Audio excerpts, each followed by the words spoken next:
자, 임대차 하겠습니다. 임대차.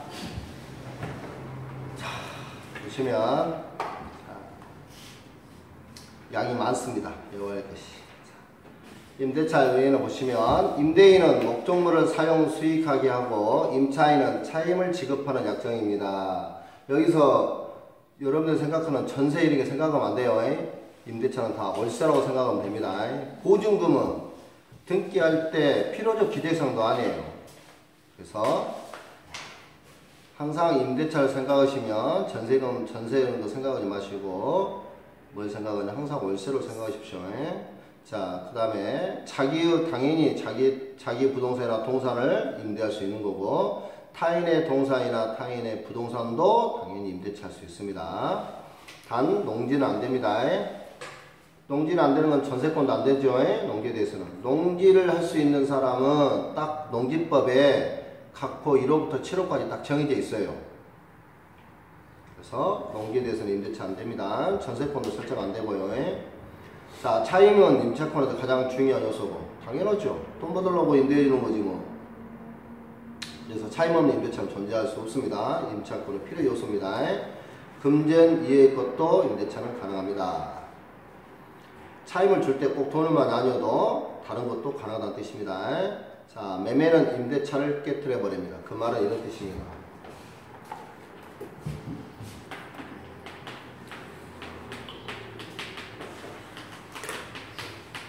갑과 사이에 임대차가 있는데 갑이 배양한테 내려버렸어요.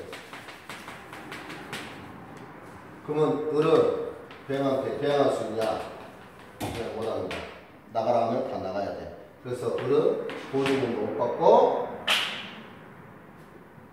나가라면 나가야 된다는 뜻입니다. 그래서 매매는 항상 임대차를 깨트려 버립니다. 그래서 문제가 발생하죠. 보증금 1억에 월 1000만원씩 차용하게 됐어요. 그럼 보증금 1억 받을 수 있나? 못 받는다 이 말입니다. 지금 대행할 수 있는데 배양할 때 받아야 되면 못 받잖아요. 그러니까 나가야 돼요. 그러니까 문제가 엄청 발생하는 거죠. 그래서 우리가 상위법을 만들고 주택임대법을 만드는 겁니다. 그리고 등기 합격금 되는 거예요. 왜 이 두 개를 만들었냐? 안 해줘. 갑이 등기를. 안 해주니까 협력하는 거야. 협력을 청구하는 권리는 있어요. 등기를 해달라고 청구할 수 있지만 갑이 안 해주면 어떻게 할 수 없어요.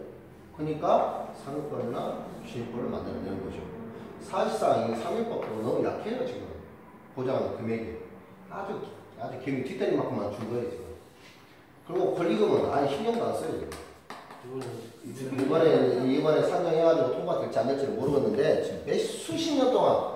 그러면 지금 여기 있는 임대차는 뭐가 있나요? 다 보증금입니다. 보증금 다 차임을 했어요. 보증금 이렇게 월 다 이렇게 가잖아요. 상가금 다 이렇게 가잖아요. 보증금에 월 얼마. 토지도 마찬가지. 토지 임대차도 보증금 얼마, 차임 얼마 이런다 이 말이에요. 근데 요 보증금 차임보다도 누구예요? 상가금 권리는 훨씬 세잖아요.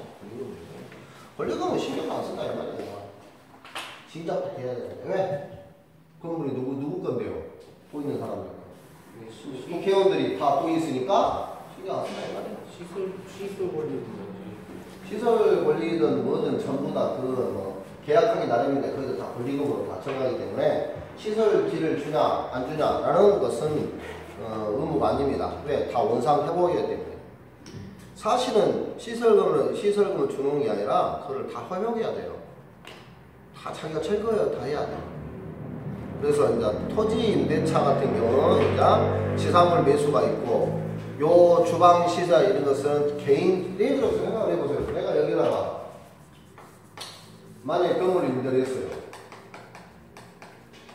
건물을 임대했는데 내가 주방 시설도 있고 간판도 달고 이럴 거 아니에요. 근데 여기는 요즘 식당을 한다 이 말이에요. 그러면 건물주 입장에서는 봐보세요.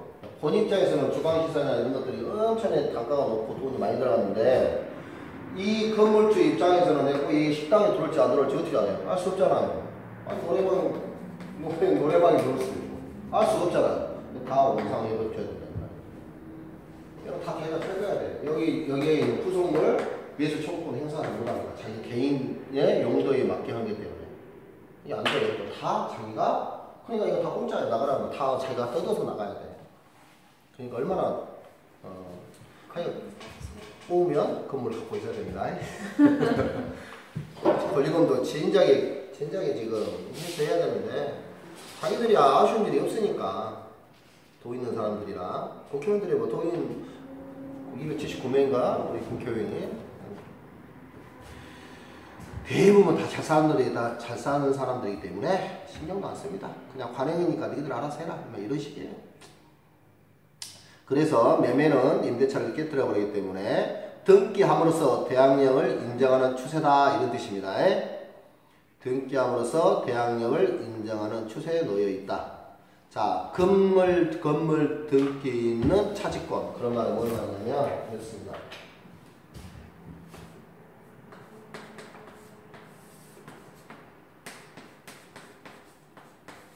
토지 임대차를 하는데요.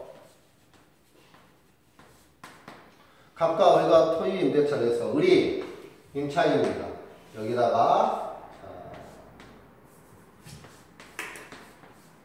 건물을 지었습니다.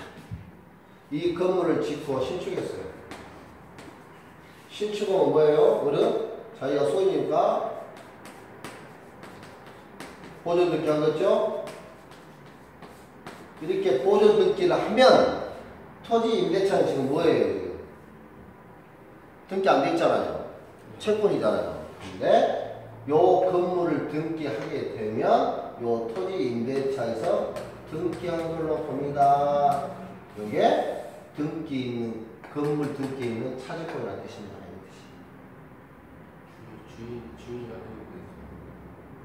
주인이 당연히 토지 임대차 안 해줍니까? 자기가 신축했으면 요 건물 등기 신축하게 되면 이 토지 임대차에도 등기된 걸로 같은 효력을 발생한다. 그게 건물 등기 있는 차지권이라는 뜻입니다. 네? 그게 제3자에 대응할 수 있다는 뜻이에요, 지금. 그래서 그러니까 토지 임대차에서 토지를 받은 사람 개형한테 매매했어요. 그러면 을은 토지 임대차니까 나가라는 건 나갈 수밖에 없잖아요. 근데 뭐예요? 은은 개형한테 대응할 수 있다 없다? 대응할 수 있다. 이런 경우를 보기 때문에 토지를 매매하더라도 제3자한테 대응할 수 있다. 그게 건물 등기 있는 차지권이라는 뜻입니다. 그리고 이 건물은 전속요건입니다. 이 건물은 전속요건입니다. 전속요건이야. 건물이 멸실되거나 훼손되거나 없어져 버리면 이 권리도 사라져 버립니다. 건물은 항상 전속해야 되고 효력 발생 요건이 아닙니다. 그래서 건물은 전속해야 됩니다. 그래서 건물 등기 있는 차지권은 토지 임대차에서 임차인이 그 토지 위에 신축한 건물을 등기하는 경우에는 임대차는 제3자에 대해서 대항력이 발생합니다. 이해되시죠? 뭐 말인지 건물 등기 있는 차지권. 보통은 이렇게 하는 게 많습니다.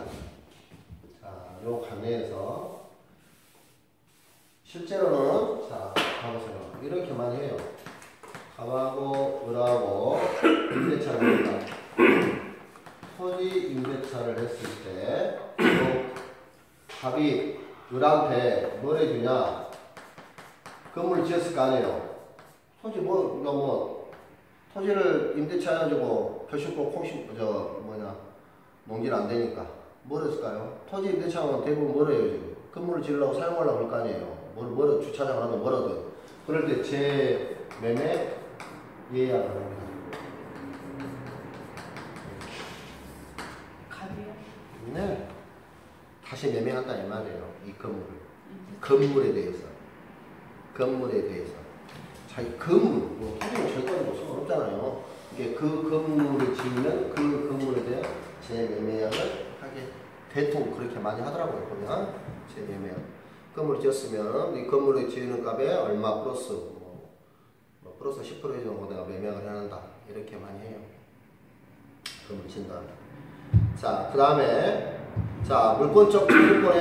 물권적 청구권에서 등기가 있는 경우 없는 경우. 자, 등기가 만약 없으면 임차권에 대한 방해 배제를 할 수 없습니다. 지금 임대차 쓰니까 지금 임차권이 지금 임차인한테 임차권 있잖아요.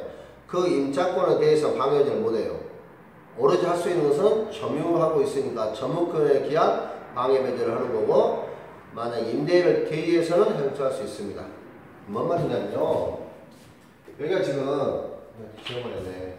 아까 임차에서 그래서 건물을 지금 임차한 거예요 지금. 그러면 병이 이걸 방해 옆에다가 그러면 요 을은 임차권에 기해서 이 병한테 물권적 청구권을 행사할 수 없다 이 말입니다. 왜? 채권이니까. 등기가 안 돼 있으면 임차권도 권리잖아요. 근데 이 임차권은 물권이 아니고 채권이잖아요. 채권이니까 방해 배제를 못 한다니까요. 물권적 청구권을 행사 못 해. 근데 임차권에 기해서는 못 하는데 지금 임차인이 점유하고 있잖아요. 얘를. 점유하니까 점유권에 관해서 행사할 수 있다는 말입니다. 임차권은 못 하고.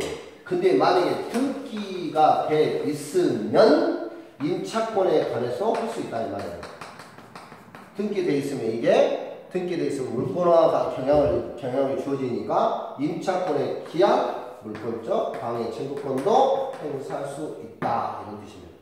이게 점유권에 기하든가 아니면 임대인을 대리해서 방해 배제를 하든가 둘 중 할 수 있는데 등기하면 임차권의 기 자체 임차권 그 자체에서 물권적 청구권을 행사할 수 있다는 것입니다. 단 반환은 못합니다. 반환 청구를 못합니다. 물권적 청구권은 물권 청구권이 방해 배제 청구권이잖아요. 반환 청구권, 제거 청구권, 예방 청구권. 근데 제거나 예방을 할 수 있지만 반환 청구는 할 수 못합니다. 반환 청구는 임대인이 해야 돼요. 임대인이 방해됐으면 임대인이 여한테 병한테서 을한테 이렇게 할 수 있고, 이게 임대인이 해야 돼. 임대인이 방어제를 직접 할 수 있고, 얘 을한테 반환하고 반환할 수 있지. 을이 얘한테 직접 반환하고 못합니다. 임대인이 을한테 반환하고 반환 청구할 수 있는 거지. 을이 자기한테 직접 반환 청구를 할 수는 못합니다. 방어 제거나 예방을 할 수 있어도. 자, 존속기간이 임대차 존속기간 약정이 있는 경우와 약정이 없는 경우가 있습니다. 약정 기간이 있는 경우에 예전에는 최장기간 20년 이상 초과하지 못한 나와 있는데 이게 헌법 위헌 판결에 나와가지고 없어졌어요. 그래서 최장기간도 없고 최장기간도 없습니다. 여러분들 그냥 최장기간도 없고 최장기간도 없다 이렇게 생각하시면 돼요. 그 다음에 단기 임대차에서 자 토지 최단이네. 최단이라고 써졌죠. 최장으로 바꿔주십시오. 최장. 시험은 안 나와. 시험은 이거 나올 일도 없고 나오질 않는데요. 전문에 있어서 그냥 쓴 겁니다. 자, 토지 임대차인 경우 10년, 기타 토지 임대차는 5년, 건물이나 공작물은 3년, 통산 6월. 이 기간 넘지 못합니다. 단기 임대차는. 그 다음에 임대차 갱신할 때도요. 토지는 1년, 건물은 3월, 통산은 1월 내에 행사해야 됩니다. 이런 것이 있다가 보십시오. 별로 안 중요해요. 아, 단기 임대차도 있구나. 단기 임대차 갱신도 할 수 있구나. 일정 기간 내에 이렇게 생각하시면 돼요. 약정이 없는 경우에는 언제든지 통고 가능합니다. 그래서 기간 약정 없으니까요. 그래서 6월, 1월, 5일. 자, 채무자가 하는 경우는 임대인이 하는 것은 6월, 임차하는 것은 1월, 통상인 것은 5일 있으면 자 해지 통고를 하면 그때 비로소 해지 효력이 발생합니다. 약정기간 없으니까 임대차자가 해지한다 그러면 임대인일 때는 6월, 임차일 때는 1월, 통사일 때는 둘 다 상관없이 5일이 지나면 해지가 효력이 발생한다는 뜻입니다. 어머니 하셨죠? 언제든지 통고할 수 있고 통고는 언제든지 통고할 수 있단 말입니다. 그러면 해지 효력은 지금 임대차니까 해제란 말을 안 쓰고 해지란 말을 쓰는 거예요. 해지. 그래서 6월 1일 해지는 소급표가 없잖아요. 그래서 6월 1일, 6월 1월 5일 후에 해지력이 효력이 발생하여 소멸합니다. 갱신 청구권을 보시면 약정기신, 서로 약속해서 갱신한다 이 말이에요. 근데 10년을 초과할 수 없습니다. 갱신할 때는 횟수 제한은 없습니다. 제3자가 담보를 제거하는 담보는 소멸되지 않습니다. 왜냐하면 둘이 약정해서 하는 거기 때문에 담보 소멸이 안 해요. 근데 법정갱신은 먼저 봅니다. 이 재개를 하지 않으잖아요. 법정갱신 묵시적 갱신입니다. 아무 말 안 할 때 임대인도 한 말 안 하고 임차인도 한 말 안 해요. 이의제기도 안 해. 너 나가 계속 뭐 재개가 할래 안 할래 그런 말 안 해요. 동일한 조건에 의해서 법정갱신이 이루어지고 기간이 약정이 없는 것으로 됩니다. 그렇기 때문에 언제든지 해지 통보할 수 있습니다. 이해되셨죠? 아니 임대차를 예를 들어서 아닙니까? 강하고 불하고 임대 기간을 1년을 정했어요. 근데 1년 지나서 12월 30일이 되니까 뭐 갑이 말해야 되는데 갑이 2월 전에 말하든지 얘가 1월을 말하든지 동사에 5일 전에 말하는데 한 말 안 하는 거예요. 뭐 1월 30일 기간 만료 딱 돼버렸어. 근데 오늘도 쓰고 있고 값도 나가는 말도 안 해요. 그럼 자동적으로 뭐예요? 법정갱신이 이루어지는 거예요. 법정갱신이 묵시적 갱신, 아무 말 안 할 때는 이의제가 아니면 법정은 다른 말로 묵시적 갱신이에요. 그러면 요 임대차 개혁이 그대로 동일한 조건으로 된다 이 말입니다. 지금 1년을 했잖아요. 1년을 했는데 이 기간은 약정이 없는 걸로 보는 거예요. 약정이. 네, 연장. 무조건 연장이 개념이고 그럼 만약에 나중에 해지 통보를 많이 받아서 그렇죠. 언제도 할 수 있다. 근데 지금 우리가 주택 임대차는 몇 년이에요? 동일한 조건 2년. 2년 보장되지만 요 임대차는 약정이 없는 걸로 언제든지 해지 통보할 수 있습니다. 그럼 해지 통보하면 똑같이 6월, 1월, 5일 사이에 해지력이 발생하는 거예요. 아무 말 안 하면. 해지하고 조정하는. 아니 해지하고 통보한 다음에 해지한다. 임차인이든 임대인이든지 나는 해지할래요 라고 말하면 도달과 동시에 도달해야 돼요. 이거는 발신주의가 아니니까 도달하게 되면 그때부터 6월, 1월, 5일에 해지력이 발생한다 이런 뜻입니다. 나갈 시간을 줘야 되잖아요. 준비하고. 그래서 약정이 없는 건다. 1년이든 2년, 3년을 약정하더라도 동일 조건 그 안에 임대료나 임차료나 차임이 있잖아요. 차임이거나 둘 사이의 계약은 그대로 동일하게 그대로 가지만 기간에 대해서 약정한 걸 보지 않는다는 뜻입니다. 그러면 기간이 없기 때문에 언제든지 해지 통보할 수 있죠. 되셨죠? 자, 그런 뜻입니다. 자, 그러면 제3자 담보가 문제인데 요 임대차 할 때 제3자 비용이 담보를 제공한 거예요. 근데 이거 이런 것도 말도 없어요. 생각해보면 자, 묵시적 갱신은 비용이 알아요? 몰라요? 모르잖아요. 둘이 기간 다 끝나버렸으니까. 둘이는 그 기간만 하는 거 새로 했으니까 둘이 아무 말 없이 지났으니까 그럴 때는 요 묵시는 제3자가 비용이 알 수 없으니까 얘는 담보를 제공할 때는 제3자 담보는 소멸한다는 뜻이고 직권은 담보 소멸 안 하겠죠? 지금 이 여기서 담보, 의리 말하는 담보는 지금 보증금을 말해요. 예컨대 보증금 소멸 안 하는 건 당연한 거고 근데 만약에 이게 약정이에요. 법정갱신이나 약정갱신. 약정갱신은 각과 의사에 약정했을 거 아니에요. 다시 만나서 제의가자 뭐 그런 말 아니에요. 그럴 때는 제3자도 소멸되지 담보 제공은 안 되죠.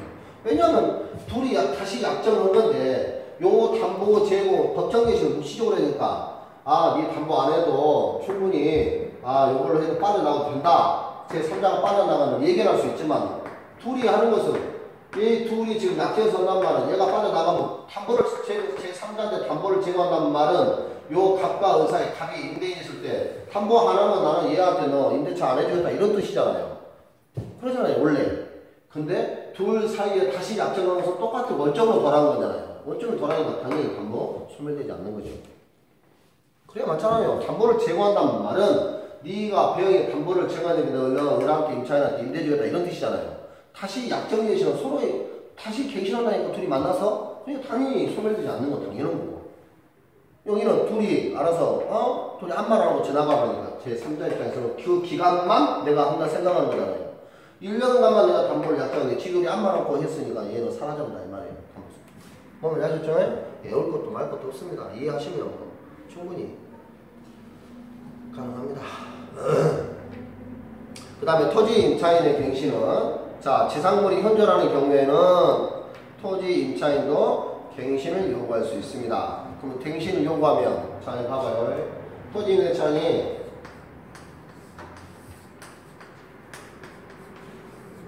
건물이 지금 지어 있으면 건물이 있을 거 아니에요. 이거는 뭐냐면 전세권 지상권도 마찬가지입니다. 지상권도 토지를 임차한 다음에 거기다 건물을 지을 거 아니에요. 지상권 물권의 지상권자도 그 지상 위에 뭔가 쓰려고 건물을 짓거나 공정물을 지으려고 그랬을 거 아니에요. 그래서 지상권 설정을 할 거 아닙니까? 근데 건물이 남아있어요. 그러니까 은은 뭐예요? 갑한테 계약 갱신을 청구할 수 있습니다. 어쩔 때? 건물이 편전할 때. 그러면 갱신을 청구했어요. 그럼 갑은 어떻게 할까요? 받아들일 수도 있고 받아들이지 않을 수도 있을 거 아니에요? 만약에 안 받아들였어요. 그럼 어떻게 해야 돼요? 거절했어. 갑이 임대인이. 그러면 을은 지상물 매수 청구권을 행사하면 됩니다. 지상물 매수 청구권은 나중에 배우지만 형성권입니다. 그래서 거기에 토지 임대차 갱신에 지상물이 현존할 때는 갱신 청구권을 인정한다는 뜻입니다. 거절하면 지상물 매수 청구권을 행사하면 됩니다. 자, 임대인의 권리와 의무가 있는데, 자, 임대인의 권리가 결론은 임차인의 의무가 되겠죠? 그럴 거 아니에요? 임차인의 권리는 임대인의 의무가 될 것이고. 이해되시죠? 뭔 말인지? 그래서 임대인의 권리를 보고 임차인의 의무를 봅니다. 둘이 권리 의무는 상반관계가 있기 때문에. 자, 임대인의 권리는 제일 중앙에 차임징후 청구권입니다. 돈 받는 거잖아요? 왜 임대 주세요? 아, 차임 받으려고 돈 빌려준 거잖아요. 자, 차임 증감 청구권. 자, 20분의 1을 초과하지 못한다. 요 규정은 없습니다. 임대차에서는. 20분의 1을 초과하지 못한다. 증액했을 때요. 20분의 1을 초과하지 못한다. 요 규정은 없습니다. 어디가 있냐면 딱 두 군데 뭐였어요? 전세권하고 주택임대차밖에 없습니다. 전세권하고 주택임대차법에서만 20분의 1을 초과하지 못한다는 규정이 있고 임대차는 없다는 뜻입니다. 그 다음에 차임증감 청구권은 형성권입니다. 임대인이 돈 올려달라 하면 반드시 올려줘야 됩니다. 그 다음에 재판시간이고 청구시의 기준을 합니다. 자, 차임증감에 문제가 파서 재판을 했을 때 재판 시에서 정한 게 아니라 청구시의 기준으로 해서 이자가 붙었죠? 안 줬으면? 그럴 거 아니에요? 그 다음에 차임 부중액 특약이 나왔어. 차임을 올리지 않기로 특약을 했어요.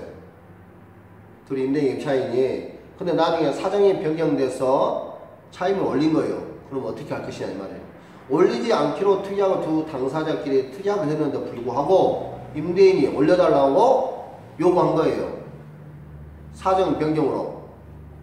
그랬을 때는 특약을 했음에도 불구하고 차임 증액 청구권을 인정해버립니다. 이게 판례태도입니다.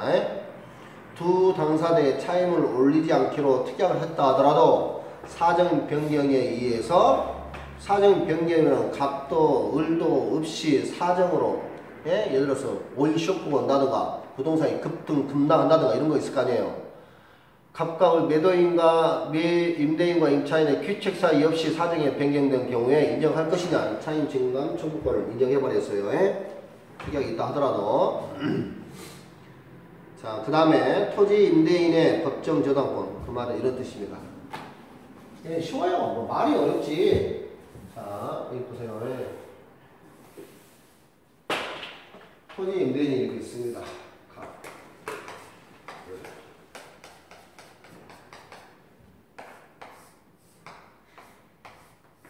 건물에 을이 신축했을 거 아니에요? 건물에서. 근데 을이 차임을 2년 연체했거든요. 근데 갑이 성질하죠? 갑이 성질하니까 뭐예요? 여기다가 압류를 신청해버립니다. 그럼 이 압류를 신청하면 이 압류를 뭘로 받느냐면 저당권을 받는 뜻입니다. 압류를 신청해버리면 이 건물에 법정이라는 법이 딱 정해집니다. 압류 신청과 동시에 법은 어떻게 인정하냐? 저당권을 인정해줍니다. 저당권 인정해보니까 계속 안 되잖아요? 그러면 1년 있다가 1년이 넘어가면 안 됩니다. 딱 1년분만 하게 돼 있어요. 그래서 경비 신청해갖고 차임 받으면 됩니다. 그러면 왜 저당권을 인정을 했어? 경비 신청해버려요. 경매 신청하는데 갑이 예를 들어서 2년 연체했잖아요. 그럼 갑이 경매 신청했는데 이자가 붙을 거 아니에요. 계속 안 줬으니까. 그럼 계속 있다가 10년 후에 경매 신청 돼요? 안 돼요? 안 돼요. 이자 받아가지고 공부하고 다 이게 자기 거 만들어 올 수 있잖아요. 내가 2년 연체된 거 빼고 이자 빼고 나머지 다 을한테 줘야 되잖아. 배당 받고 다 빼고 우리 청산 의무가 있으니까 을한테 배당이 나머지 다 빼고 을한테 줄 거 아니에요. 근데 계속 하고 10년 있다 20년 있다가 경매 신청 안 되니까 딱 1년분만 이자를 딱 주게 돼 있어요. 그럼 가복 만약 1분만 이자만 주게 돼 있어 안 주면 냅둬 가면 냅둬버리죠. 안 해놓고 1년 지나든 2년 10년 지나든 이자가 늘어나는 거니까. 내가 지금 딱 특별하게 뭐 쓸 일이 없어. 그럼 이자만 받고 사는 거야 그냥. 놔두면 이자에 붙어서 눈이 3만에 눈 한 주먹이 한 3만에 될 거 아니에요? 그래서 1년분만 이자를 주게 돼 있습니다. 네. 그게 지금 그 다음에 이게 법정 저당권이고 요 사이에 그럼 뭐가 있어요? 이 토지에 얘가 신축해서 뭐 임료를 줄 수도 있고 여기다가 나무를 심을 수 있으면 과실 있죠? 상가나무 배나무 과실 있잖아요. 요런 과실 요런 과실에다가 압류를 해버리면 똑같이 압류는 뭐가 된다고요? 법정 직권이 됩니다. 법정 직권. 직권은 뭐냐면 저당권 생각하시면 돼요. 돈 안 갚으면 계속 갖고 있으면 됩니다. 그래서 동산에 요 압류의 건물의 신축에서 압류에 해당하면 법정 저당권이 되고 요 건물에 과실이 있는 경우에 과실에다가 압류를 신청하게 되면 법정 직권이 되는 거고 만약에 건물 임대인이 건물이 있다. 여기는 지금 토지잖아요. 만약에 건물 임대인이 됐어. 건물 임대인에다가 지금 임료를 주지 않으면 여기다 뭘 해줘요? 이 안에 냉장고, 세탁소 있고 다 뭐 있을 거 아니에요? 거기에다가 압류를 하면 똑같이 법정 질권이 되는 겁니다. 그래서 거기 말하는 것이 토지 임대인의 법정 저당권과 토지 임대인의 법정 질권, 토지 건물 임대인의 법정 질권 압류를 하게 되면 질권과 저당권의 효력을 발생합니다. 이런 뜻입니다. 이게 되시죠? 뭔 말이지? 뭐 특별한 거 없습니다. 그렇게 당연히.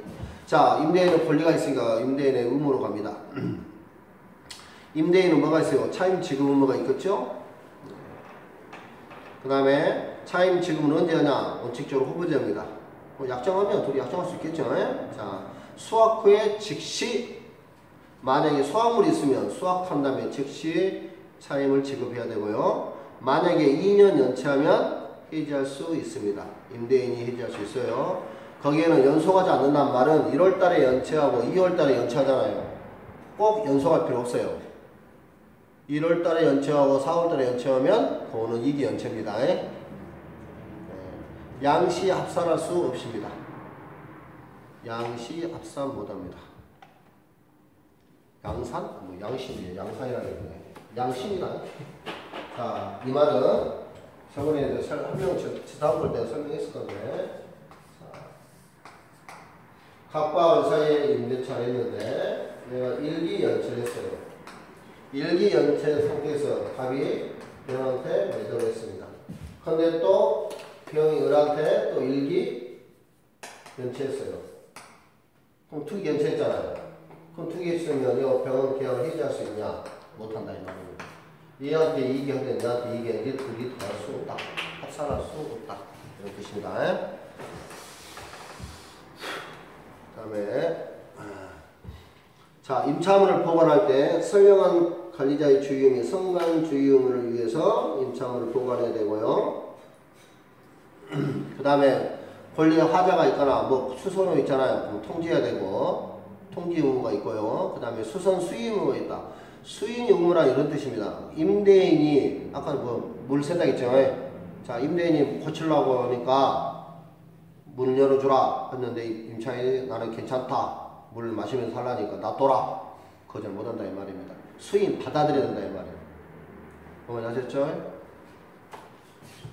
수선 수인 곰팡이 막 스키 차고 있는데 임대인이 고쳐준다 해도 임차인이 아니 나 사람하고 귀찮으니까 나는 안 졸리라니까 냅둘라요. 나 혼자 곰팡이 같이 두 개 더 살랍니다. 이렇게 못한다는 뜻입니다. 임대인이 고쳐달라 와갖고 고치면 반드시 받아들여야 할 수인 의무가 있습니다. 그래서 수선 수인 의무가 있습니다. 말이 어렵죠? 자, 임차물을 반환 의무. 자, 임차물을 반환 의무가 있고 반드시 원상 회복할 의무가 있습니다.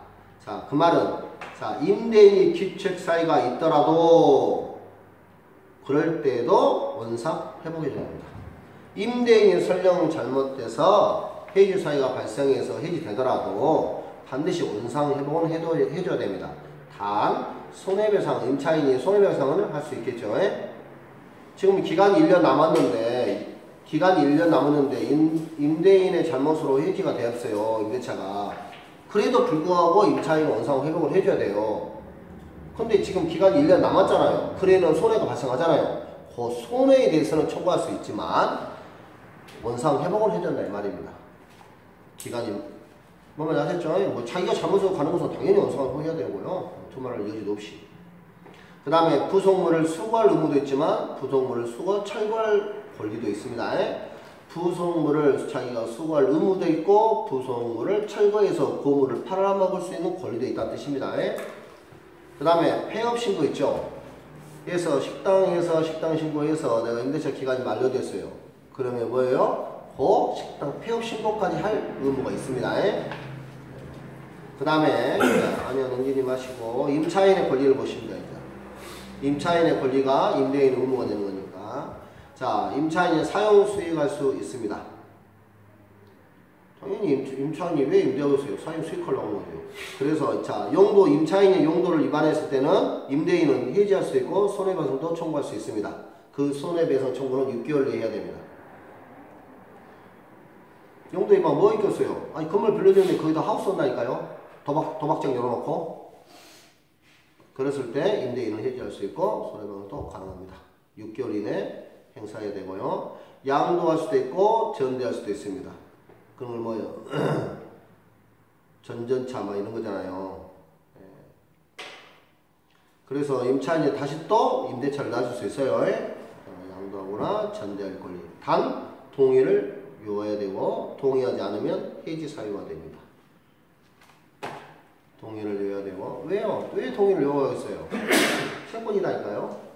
물건이 아니고 물건은 설정자의 동의를 요하지 않고 바로 양도 전제할 수 있지만 얘는 채권이기 때문에 반드시 임대인의 동의를 요해야 됩니다. 자, 등기하면 제3자에 대항할 수 있고요. 건물 등기 있는 차지권 있죠?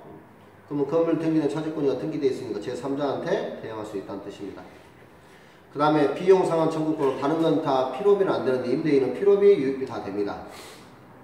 비용상환 청구권 필요비도 청구할 수 있다 이 말입니다. 그 다음에 부속물 있으면 부속물 및 청구권을 행사할 수 있고 지상물 있으면 지상물 및 청구권을 행사할 수 있고 차임 감액 청구권도 행사할 수 있습니다. 그 말은 자 의뢰 임차인의 귀책 사유가 없이 일부가 매실됐어요.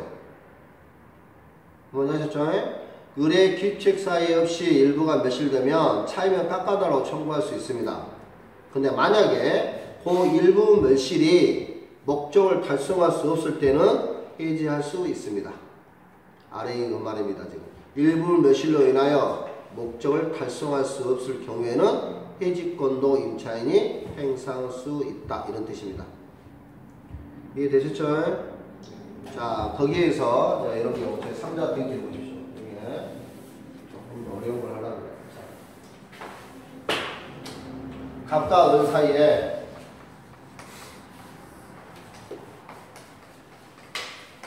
자, 토지 임대차를 했습니다.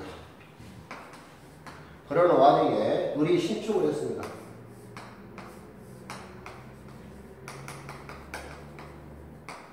신축했는데 요 토지에 병이 저당권을 설정했습니다. 그 다음에 이 신축학금을 나중에 등기한 거예요. 이 등기는 뭐예요? 건물 등기는 차지권이죠? 건물 등기는 차지권이가 제3자에 대항할 수 있잖아요. 그런데 이런 경우에 요 저당권자한테 대항할 수 있냐? 없습니다. 저당권은 먼저 선순위 들어왔잖아요. 이런 경우에 대항할 수 없습니다. 아셨죠? 그래서 임차인의 권리의 3, 4번을 연기해 차지권과 제3자에 대한 여수할 때 저당권이 먼저 설정된 경우에 건물 등기에 있는 차지권은 저당권자에게 대항하지 못합니다. 자, 그 다음에 임차인의 권리를 봤으니까 이제 임대인의 의무를 봅니다. 자, 목적물을 인도해야 될 사용 수요가 있을 거 아니에요? 그래서 목적물 인도 의무가 있습니다. 특별 용도로 사용하고 수익할 의무까지 있습니다. 그러니까 단란 주점을 하기 위해서 임차인이 임대를 했는데 단란 주점을 하려고 그래요. 그러니까 임대인이 단란 주점을 하게끔 잘 하게끔 그렇게 인도해 줄 의무는 없다 이 말입니다. 특별한 사용하나 수익하게 적합하게 인도할 의무는 없다. 판례입니다. 단란 주점 영업할 때 특별한 용도로 사용 수익하게끔 인도할 의무는 없다. 그래서 수선 의무는 자, 거기에서 임대차에 관해서는 전부 다 강행규정에 맞춰 있잖아요. 근데 대표적인 임의규정이 여기 있는 수선 의무와 비용 상환 청구권입니다. 이 수선 의무와 비용 상환 청구권이 대표적인 임의규정입니다. 수선 의무는 적극적 의무예요. 임대인이 적극적으로 수선하고 고쳐야 될 의무가 있기 때문에 아까처럼 필요비도 청구할 수 있다 이런 뜻입니다. 임차인이. 근데 이 수선은 적극적 의무이니까 아주 사소하고 비용이 적게 드는 것들은 수선할 의무가 없습니다. 뭐 현관으로 간다든가 뭐 콘서트가 뭐 빠져서 했다든가 이런 것까지 수선할 의무는 없습니다. 그러나 자, 불가항력이나 임차인의 규칙, 자, 불가항력이나 임차인의 규칙 사이로 임대인하고 임차인이 지금 임차인의 잘못으로 지금 파손됐어요. 그럼에도 불구하고 임차인이 고쳐달라고 하면 고쳐줘야 됩니다. 그럼에도 불구하고 임차인이 잘못해서도 고쳐달라고 우리는 고쳐줘야 되는데 수선은 의무는 있잖아요. 그럼에도 불구하고 우리는 손해배상은 대신 손해배상을 청구할 수 있다는 뜻입니다. 근데 보통은 자기가 잘못해서 고치면 자기 고치겠죠. 근데 고쳐달라고 하면 우리는 고쳐전을 해야 됩니다. 임대인이. 단 그에 따라 들어가는 손해배상은 청구할 수 있습니다. 대표적으로 특약 가능합니다. 수선물을 면하는 기간은 수선물을 정하지 않겠다. 임대인이 수선하는 네가 다 해라. 그런 경우에는 특약에도 가능하지만 대규모 수선까지 특약을 했더라도 대규모 수선까지 수선해줄 의무는 포함되지 않습니다. 네가 사용할 때 쓰는 것들은 필요비까지 다 부담을 하잖아요. 임차인이 필요비도 청구할 수 있다 했잖아요. 그런 것 없이 네가 네 스스로 다 고쳐라. 이렇게 특약하면 가능하다 이 뜻입니다. 그런데 그렇게 특약하더라도 불구하고 대규모 수선을 한다든가 그런 경우에는 포함시키지 않습니다. 그 다음에 방어제 의무와 보호 의무 보시면 통상 임대인은 안전이나 도난 의무는 책임지지 않습니다. 그러나 특수 임대인 있죠. 숙박업자 이런 사람들은 도난이나 안전 의무를 지어야 됩니다. 그러니까 결론은 뭐냐면 숙박에서 잠자고 있는데 도둑 맞았어요. 그러면 그 도둑 맞으면 손해배상 청구할 수 있다는 뜻입니다. 난간에 술 먹고 떨어졌어요. 근데 난간에 있으면 여기 안 떨어지게 바를 설치했는데 바를 설치 안 해서 다쳤어요. 그럼 누가 돼요? 숙박업자가 책임을 진다는 뜻입니다. 그러니까 많잖아요. 저 술 먹다 해가지고 대학생들 MT나 이런 데 가가지고 술 잘 먹지도 못하는데 선배들이 술 먹여갖고 그거 떨어지고 많이 그러잖아요. 뉴스에 가끔 보면은 3월달에 4월달 보면은 MT나 이렇게 오리엔테이션 가서 그런 경우 많이 있습니다. 그런 경우에 그냥 항소 학교 행사냐 학생들은 자발적 행사냐 책임 여지가 많이 있잖아요. 학교 행사하면 학교 측에서도 책임이 있을 것이고 거기 숙박업자도 거기는 안전 의무를 소홀히 했으면 안전 의무에 대해서 책임을 지겠죠. 자, 매도인은 담배 책임을 준용합니다. 임대인과 마찬가지 매매에 같이 담보 책임을 준용한다는 뜻입니다. 이게 되셨죠? 뭐 어려운 건 없습니다. 여러분들 눈을 많이 익히고 그런 방법밖에 없어요. 딱히 어려운 것은 없습니다. 자, 거기서 제가 아까 처음에 제가 비용 상환하고 부속물하고 지상물 매수에서 간단하게 그냥 설명 안 했잖아요. 이걸 표로 제가 작성해서 넣어놨습니다. 자, 점유자 비용 상한은 203조에 관한 거고, 임대차 비용 상한은 626조에 관한 거고, 부속물 매수 청구권과 지상물 매수 청구권을 비교한 겁니다. 자, 위에를 보시면 점유자 비용 상한은 203조, 점유자가 회복자에 대한 책임을 지는 거니까 보시려니까 선악을 불문합니다. 비용 상한은. 차주냐, 타주냐도 불문합니다. 그 다음에 점유자의 비용 상한도 유치권을 행사할 수 있습니다. 임대차 비용 상한도 유치권을 행사할 수 있고요. 얘는 임의 규정이고요. 대표적인 비용 상한 임의 규정입니다. 그 다음에 얘는 형사권이 아니고 청구권입니다. 청구권이니까 임의 규정을 할 수 있다는 뜻이에요. 그 다음에 필요비는 통상 필요비는 상환할 수 없고, 유익비는 상환할 수 있습니다. 상환 청구할 수 있고, 그 다음에 통상 필요비는 상환을 못하고 뭘 했어요? 특별 필요비는 청구할 수 있다 했어요. 통상 필요비는 청구 못하고. 근데 임대차에서 비용 상환은 지출 즉시 청구할 수 있습니다.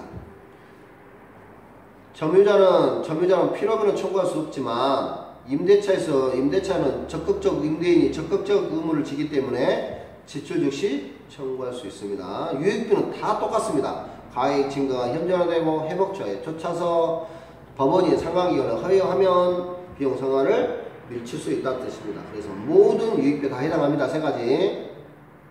이해되셨죠? 그 다음에 이제 임대차 비용 상환을 보시면 똑같은데, 동의가 없거나 임대인의 동의가 없거나 임대인 의사에 반하여 유익비를 지출한 경우에도 상환 청구할 수 있습니다. 뭐 아셨죠? 아니 가습기 틀렸는데 가습기 스키자고 다 스키 쳐가지고 막 이런 거예요. 임대인이 어디 놀러가 많아. 그냥 동의 넣지 않아도 내가 스키 제거기를 했어요. 설치했을 때 그거는 가능하냐? 상환 가능하다, 반환 청구 가능하다 뜻입니다. 그래서 동의 없거나 의사에 반하더라도 유익비를 지출할 경우에는 가능하다. 자, 청구 시기를 보시면 점유자는 반환 청구를 받거나 반환 시에 비용 상환 청구할 수 있고요. 임대차인 경우에는 임대차 종료 시 반환 받은 날로부터 6월 내에 행사해야 됩니다. 반환 받은 날 6월 내에 행사해야 됩니다. 그 다음에 거기는 비용 상환에 해당하지 않는 건 간판 설치비 같은 것은 비용 상환에 해당되지 않습니다. 그 다음에 임차인의 특수시설 있죠? 아까 제가 말씀드리는 뭐 주방 시설이라든가 이런 것들은 임차인의 특수시설이기 때문에 비용 상환 청구할 수 없습니다. 비용 상환 청구를 하려면 객관적 가치를 반드시 증가시켜야 됩니다. 그 다음에 건물의 구성 부분이 아니고 그런 거 써놨네. 건물의 구성 부분이고 중요한 것은 객관적 가치를 증가시켜야지 임차인이나 특수 목적에 설치한 시설 같은 것은 비용 상환할 수 없습니다. 자, 상대방을 보시면 점유자는 반드시 현재 회복자를 해야 됩니다. 현재 회복자한테. 근데 자, 임대차에서는 비용 상환을 대항력이 많이 없잖아요. 등기되지 않고 대항력이 없으면 임대인한테 청구해야 됩니다.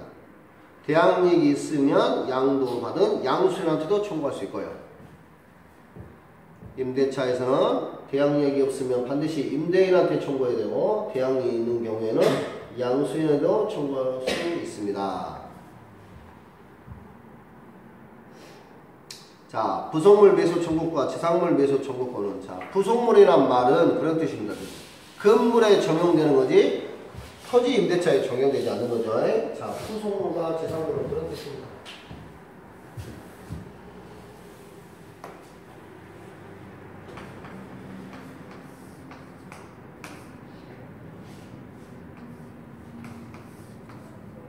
각과 사이에 건물을 임대차를 했는데요. 우리 여기다가 창고를 지었어요. 이런 걸 뭐라 그러냐? 부속물입니다. 전혀 틀려요. 갑과 을 사이에 자, 여기가 토지예요. 여기다 건물을 지었습니다. 여기가 뭐예요? 이게 지상물이고. 그래서 제가 설명할 때 얘는 뭐가 나와요? 지상물. 이거는 전세권자. 그리고 전세권자가 지상물 및 청구를 행사할 수 있냐? 없다 했잖아요. 된다 했잖아요. 그 다음에 지상권자가 부속물이냐? 안 된다 했잖아요. 된다 했잖아요. 그래서 전세권자는 부속물 매수 청구를 행사할 수 있지 지상물 매수 청구를 행사한다는 말이 틀립니다. 지상권자가 지상물 매수 청구를 행사한다는 말이지 부속물을 행사한다는 말을 하면 안 된다 했잖아요. 근데 임대차는 둘 다 가는 거죠. 왜요? 토지도 있고 건물도 임대할 수 있으니까 둘 다 행사하는 건 당연한 거죠. 토지는 임대차는 토지 여기서 지금 말하는 토지에 대해서 지상을 설정하는 거잖아요. 이건 건물에 대해서 내가 전세권을 설정하는 거잖아요. 근데 임대차는 토지도 임대차일 수도 있고요. 건물도 임대차입니다. 둘 다 적용 가능하다는 뜻입니다. 이 말 뜻이. 이해되시죠? 그래서 둘 다 가능합니다. 이게 생활 용어가 틀려요. 부속물, 지상물 차이가. 자, 그래서 여기 보시면 그래서 부속물 매수 청구권이란 건물에 적용되는 거지 토지에 적용되는 게 아닙니다. 자, 얘는 부속물은 유치권을 행사할 수 없습니다. 물론 동시행 관계는 있는데 그 다음에 둘 다 강행 규정이고 형성권입니다. 유치권 행사할 수 없습니다. 자, 그 다음에 조건이 세 가지가 있습니다. 부속물에 때는 임대인의 동의를 얻거나 임대인의 것을 매수한 경우 부속물 매수 청구를 행사하려면 반드시 임대인의 동의를 얻거나 임대인 거를 매수하는 경우입니다. 그 다음에 두 번째, 반드시 별개의 독립된 물건이어야 됩니다. 반드시 독립된 물건이어야 되고